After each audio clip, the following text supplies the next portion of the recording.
तो स्वागत है आप सबका एक और नई वीडियो में। आज हम करने वाले हैं आर्म्स और शोल्डर्स। जैसा कि आप सबको पता ही है कि मेरे राइट लेग में थोड़ी सी इंजरी हो गई थी। हल्का सा दर्द अभी भी बचा हुआ है, लेकिन फिर भी अपनी लेग्स को ट्राई करने के लिए हम सिर्फ एक एक्सरसाइज तो लगाएंगे ही इसकी। तो इसी के साथ अपर बॉडी की स्ट्रेचिंग ख़त्म करके थोड़ी सी लेग्स की भी स्ट्रेचिंग कर लेते हैं पहले। इनफैक्ट स्ट्रेचिंग करते हुए थोड़ा सा महसूस हो रहा था। तो सबसे पहले मैं करने वाला हूँ पिस्टल स्क्वाट्स। मैं सोच रहा था कि शायद आज भी ना कर पाऊंगा, लेकिन मैंने लेफ्ट लेग से पिस्टल स्क्वाट्स कर ली। तो फिर सोचा कि रेलिंग से दूर होके कर लेता हूँ थोड़ी सी। And we did it guys. मैंने अपनी लेफ्ट लेग के साथ बढ़िया से 2-3 पिस्टल स्क्वाट्स कर ही लिए। देन उसके बाद मैंने अपनी इंजरी वाली यानी कि राइट लेग से ट्राई करने की कोशिश करी, लेकिन उस लेग से मैं फ़िलहाल नहीं कर पाया। इसीलिए मैंने राइट लेग से रेलिंग के साथ लग के कर लिए स्क्वाट्स। तो इसी के साथ बढ़ते हैं अगली एक्सरसाइज पे, जो कि थे इंक्लाइन पीक पुशअप्स। आज के इंक्लाइन पीक पुशअप्स अच्छे से लगे। अब लेफ्ट आर्म की प्रॉब्लम तो पूरी ज़िंदगी रहनी है, पर लेकिन इसके बावजूद एक बढ़िया ग्रोथ देखने को मिल रही है। मैंने इसके 12 रेपिटेशंस के 3 सेट्स लगाए और इसी के साथ इंक्लाइन पीक पुशअप्स को ख़त्म करके हम बढ़ चले अपनी अगली एक्सरसाइज की तरफ, अपने हैंड जंप्स की खाज मिटाने की एक्सरसाइज। कम से कम 10 बार गिर के, पर लेकिन पिछले दिनों के मुकाबले आज गिरने की इंटेंसिटी थोड़ी ज़्यादा थी, क्योंकि मैं थोड़ी स्पीड बढ़ाने की कोशिश कर रहा था इनमें। और एंड में लगभग अपना शोल्डर डिसलोकेट कराने के बाद मुझे अपनी ज़िंदगी के बारे में सोचने का मौका मिला। एक क्लैरिटी आई कि अगली एक्सरसाइज करनी चाहिए, जो कि थी हैंड स्टैंड किकअप्स। इनमें कुछ देर ऊपर होल्ड करना पड़ता है, जो कि मैं पिछली बार की तरह नहीं कर पा रहा था। फिर और थोड़ी क्लैरिटी आई कि इसे मुझे किसी दीवार के साथ प्रैक्टिस करना चाहिए, जो कि मैंने किया।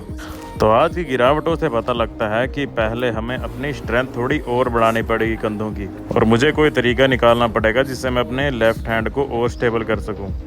तो उसके बाद मैंने करी अपनी अगली एक्सरसाइज, जो कि थी वॉल वॉक।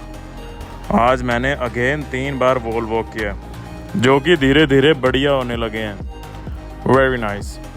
अगली एक्सरसाइज मैंने करे शोल्डर टैप्स, जिसके मैंने आज अगेन लगाए 3 सेट्स 30-30 रेपिटेशंस के। अगेन ये एक्सरसाइज भी हमने अच्छे से परफॉर्म कर ली।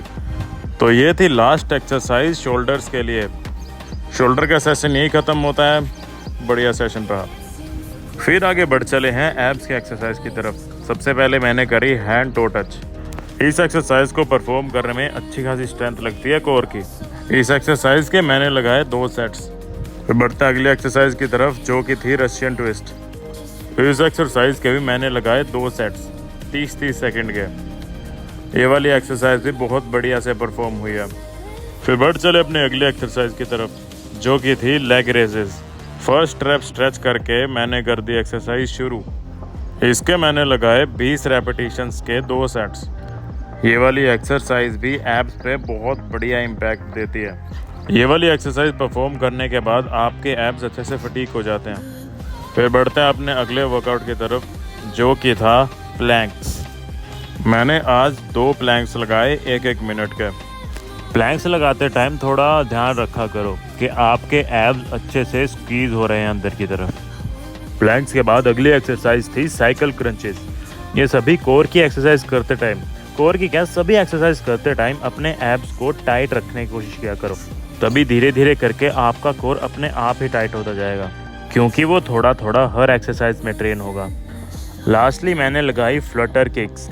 ये वाली एक्सरसाइज भी आपको लेग रेजेस की तरह अच्छे से आपके एब्स फटीक कर देती है। तो ये वाली एक्सरसाइज लगाने के बाद हमारी एब्स की एक्सरसाइज का सेशन भी होता है यहीं ख़त्म। देन लास्टली मैंने एक सेट लगा लिया हेड रोल्स का, जिसने मेरे शोल्डर्स को अगेन अच्छे से पंप कर दिया। और ये थी आज की लास्ट एक्सरसाइज। इसी के साथ आज का एक्सरसाइज का सेशन होता है ख़त्म। चलते हैं बॉडी कंडीशनिंग चेक करने के लिए। आज की ओवरऑल एक्सरसाइजेस बहुत बढ़िया रही। इनफैक्ट आज मैं महसूस कर पा रहा हूँ कि थोड़ी थोड़ी एब्स की लाइन विजिबल हो चुकी हैं। कोशिश पूरी रहेगी कि मंथ एंड तक ये पूरे एब्स दिखने लग जाएं।